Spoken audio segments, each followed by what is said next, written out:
Magandang araw po sa inyo lahat. Magandang gabi po sa inyo lahat. Ako po si Christian Esguera and welcome po sa Live Facts first episode po natin.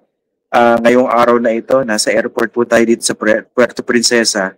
And nare-record po natin itong episode na ito at exactly 5:56 in the evening dahil palipad na po tayo pabalik sa Manila. Hopefully, hindi po makancel yung flight natin. So medyo nakailang cancellations na po yung flight natin pabalik po dyan sa Manila. Pero meron po tayong importante pag-uusapan, no?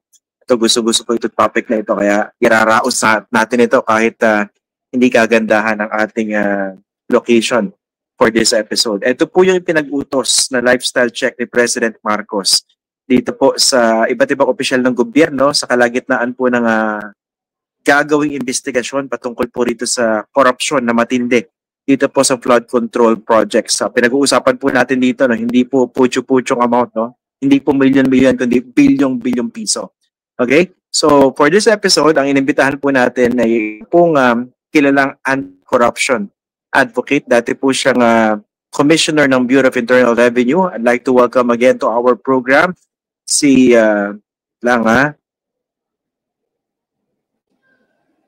former BIR Commissioner Kim Jacinto Henares. Magandang gabi po and thank you for joining us again dito po sa Facts First. Teka, nakamute yata si Ana. Nakamute po kayo. Wait lang. Unmute. Ayan. Go ahead. Kumusta po? Mabuti. Good evening sa inyong lahat. And thank you for inviting me. And I wish and pray that you will have your flight back home. Sana. Okay. Sige, pag-usapan natin ito, no? Unang-una, ano yung mga initial impressions niyo po dito sa pinag-utos si President Marcos? Kasi medyo vague yung mga lumalabas sa media so far, no? Lifestyle check on government officials. From your perspective, paano ba dapat gawin itong lifestyle check na ito? Procedurally? At sino yung mga dapat masako? Well, hindi ba ho, yan yung whole purpose kung bakit ho lahat ng government official nagsasubmit ho ng SALN, no? Kasi, first, based on the SALN, ko-compare mo. First, kung totoo ba yung SALN niya, no? So, yung baseline mo, kailangan linisin mo rin. Tapos, through the years, ko-compare mo ngayon kung ano na ngayon yung net worth niya. Tapos, ko-compare mo kung ano yung mga ni-report niyang income, no? Kung hindi siya nagmamatch, may problema yan. Saan ho nanggaling yung mga pera na yan, no? Yun yung lifestyle check. So, first, difference nun, siguro kailangan mag-imbestiga ka first, lilinisin mo yung baseline niya, no? Yung una niyang SALN. The second, yung SALN niya ngayon, ano ba talaga yung asset liability niya ngayon? So, i-compare mo yan. Yung difference, is it justified by the salaries that he earned? Kasi as a government official, you should not have any other compensation except what you earn in government. No? Now, is there any other explanation why they have all these assets? Did they inherit something? If they did, there should be an estate tax payment. Somebody donated to them, there should be a donor's tax paid. So yun yung mga tinitignan. No? Okay, so clearly, ito yung magiging silbi ng SALN po, ano? Pero sino ba yung pwede makover nito? Hindi naman siyempre lahat ng kawanin ng gobyerno, no? And sino ba dapat yung opisina o ahensya na magsulong o magsagawa po na itong lifestyle check na ito? If you're going to do sa BIR, we do lifestyle check to get the proper taxes to be paid. No? Because in taxation, whether you earn it legally or illegally, it's income and you have to pay taxes. So if we're dealing with payment of taxes, then the Bureau of Internal Revenue should be involved in that. No? But if we're unexplained or anti-graft and corruption, you violated the anti-graft law, then it's the ombudsman who should do that, no? Because that's their primary function. And then, of course, if we're talking about the judiciary has their own processes which they can also do, no, to discipline judges, justices, and all those people under them. Although the ombudsman can also investigate all these people. Pasensya na, disclosure lang. Hindi ko masyado madinig yung sinasabi niyo, although naiintindihan ko, no? Pero ito nga, yung si President Marcos mismo ba, can he order a lifestyle check by virtue of his office, by virtue of his powers? Tapos kung sino ba dito yung dapat makover? Tapos for instance, di ba, DPWH, pwede ba itong gawin ng ahensya itself by the Secretary of Public Works, for instance? And ano po yung magiging bearing nito? Actually, you can do that for your own department, no, because you have supervision over your people, no, and you have administrative powers to discipline your people, no. So, and the president can also do that because he can, because especially for those that are presidential appointee, he can fire them, no, because they work at the discretion and under the discretion of the president. No? So, if I show you, how will you explain this?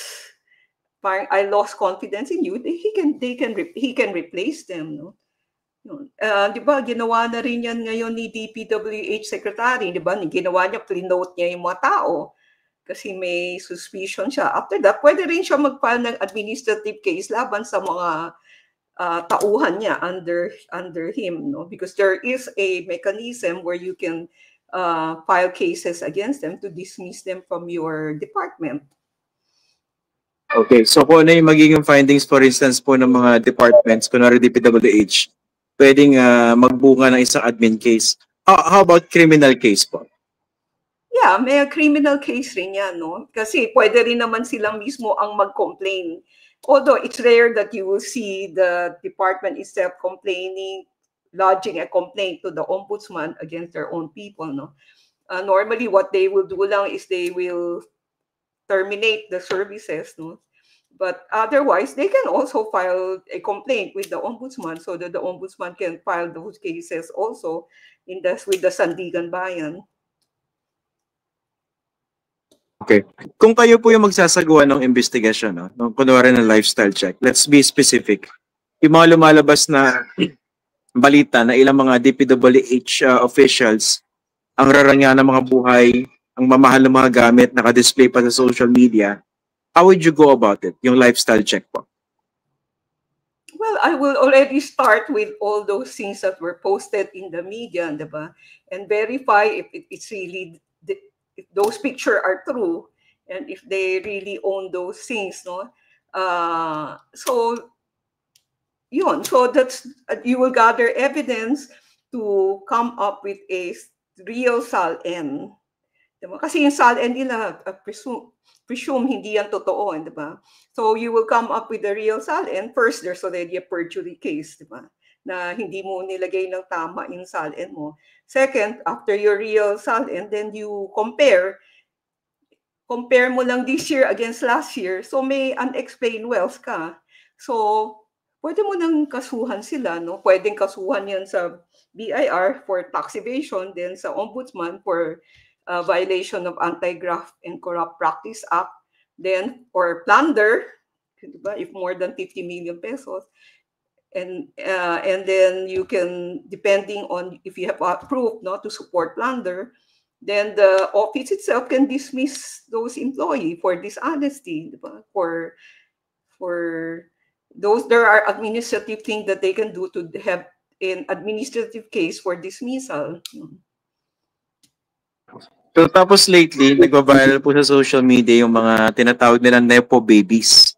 Yung mga kabataan na napaka-obscene ng display ng kanilang wealth. At itong mga kabataan na ito ay kamag-anak apparently nitong mga politiko at saka mga contractors na nasasangkot ngayon dito sa controversy na ito, no?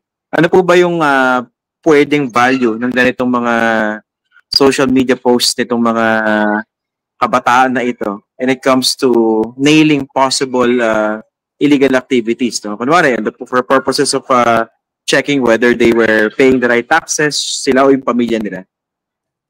Actually, you can have two theories, no?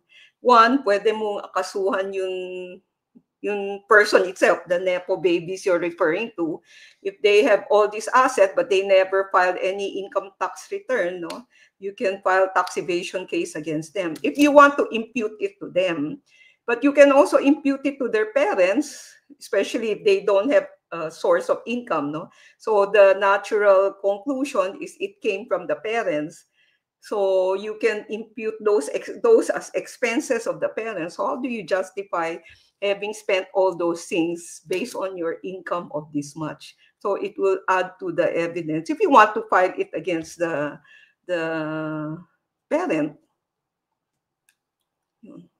Dito I'm sure nakita niyo na rin po yung mga videos itong Pamilya Diskaya, no? Yung binibida yung kanilang around 40 vehicles at marami doon mga luxury vehicles, tapos yung mansion nila 3 floors yata, no? Ano ba yung pwedeng value nito kanilang mga pagdi-display na ito when it comes to investigating them? For instance, ano po, sa tax, no? Kung kayo yung nandyan sa BIR pa rin, how would you go about this? Well, first, I will check under whose name all those cars are registered. No? And then I will put it in the asset of that company. No? Then compare. So, nagkaroon ka ng ganitong asset, yung income tax mo naman, ganito lang.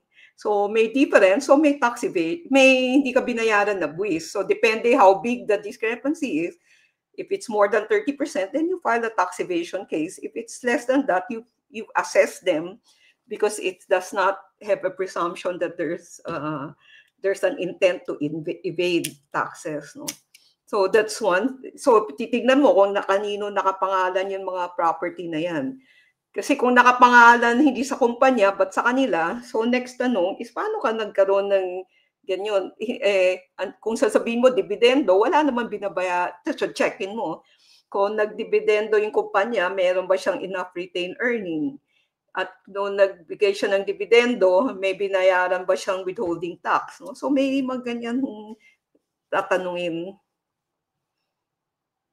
Ordinarily po, ma'am, gaano po ba katagal itong at gaano ka-tedious itong lifestyle check? That's one, no? And the same question para doon naman sa, kunwari, investigating someone for possible tax evasion. Gaano pa ka-tedious din at gaano kahaba yung proseso?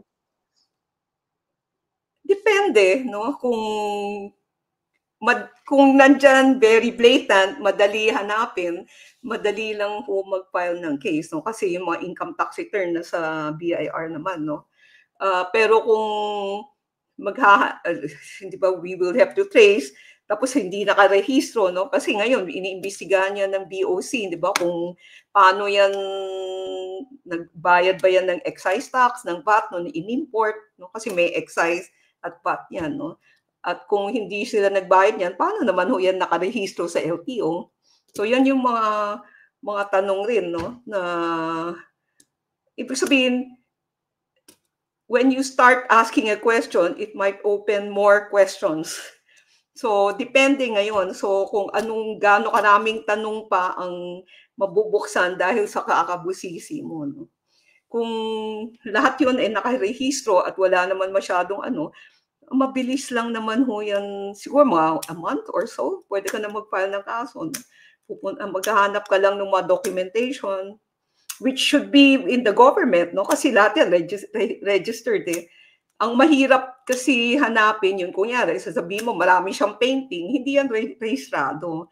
So, paano mo first sasabihin niya, yung valuation, totoo bang painting yan? Kaninong painting yan? No? So, yun yung mas mahirap. Pero kung kotse, shares of stock, lupa, condominium, lahat yan may papeles yan sa gobyerno. So, mas madali ho yan. You can trace it. Kumbaga may paraan po no? Teka, nawala ba kayo or ako? Ayan. Okay. O sige. Former BIR Commissioner Kim Jacinto Henares, maraming salamat po for joining us. Magpa-part 2 tayo dito sa ating sa ating panayam dahil marami po akong gusto itanong sa inyo pero duda lang ako sa audio ko, baka ako yung hindi masyado madinig, no? Pero in the meantime, maraming salamat po for joining us tonight dito po sa episode 8. Thank you. See you. Thank you po. See you in Manila. Yeah, bye. Bye-bye. Ayan po, si former BIR Commissioner Kim Jacinto Henares. Pasensya na, medyo hindi kagandahan yung ating audio dito. Nasa Puerto Princesa Airport po tayo. At actually, merong yung mga bata naglalaro ang ingay. Tapos meron pang PA system. Pero at least na-iraos natin ito. No? This is a conversation that I really want to have with you. Dahil napaka-importante po na mapanagot yung mga dapat mapanagot. Lalo na po yung mga alam niyo, walang kakonsekonsensya, yung talagang pinangangalandakan pa yung kanilang yaman na ang source po ay highly questionable. Diba? Mga hindi nahihiya sa sarili. No? Okay, yan na po muna. Ako po si Christian Esguerra. Magandang gabi po sa inyo lahat.